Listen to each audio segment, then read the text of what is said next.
Allora, Vicepresidente, si presenta la candidatura a Venezia Nord-Est, Capitale Europea 2019. Qual è il valore aggiunto del Veneto in questa candidatura? Ma io direi che torniamo centrali per questo momento storico.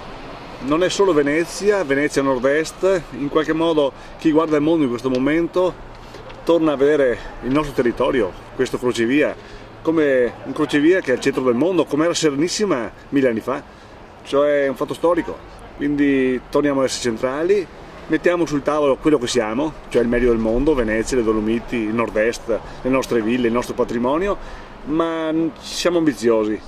La storia non ci basta, noi vogliamo essere il futuro, quindi il nostro progetto guarderà i giovani, guarderà il futuro, guarderà quello che vorremmo fosse ricordato fra fra 1000 anni, quello che abbiamo fatto in questi 100 anni di nuovo per il nord-est.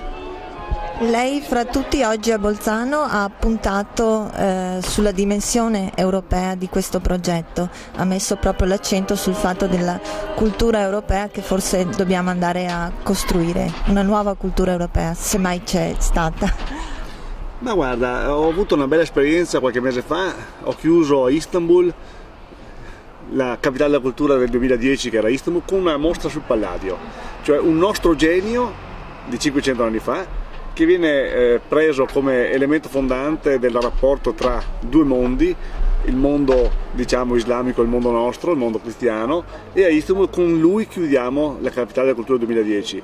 Allora perché noi non essere in qualche modo per l'Europa questo anello di congiunzione tra culture, tra mondi, tra storie, tra tutte quelle cose che possiamo immaginare, perché poi noi siamo una terra di passaggio e di fusione tra diverse identità. Noi dobbiamo essere per il futuro un modello, saremo un modello per questo futuro e questo progetto sarà questo.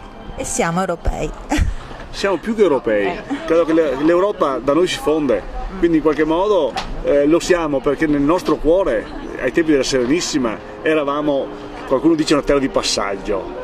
Ecco, quando c'è una terra di passaggio vuol dire che le culture si fondono, crescono e quindi nello stare assieme si costruisce il futuro. Bene, allora da Bolzano ritorniamo a Venezia e l'appuntamento prossimo a Venezia.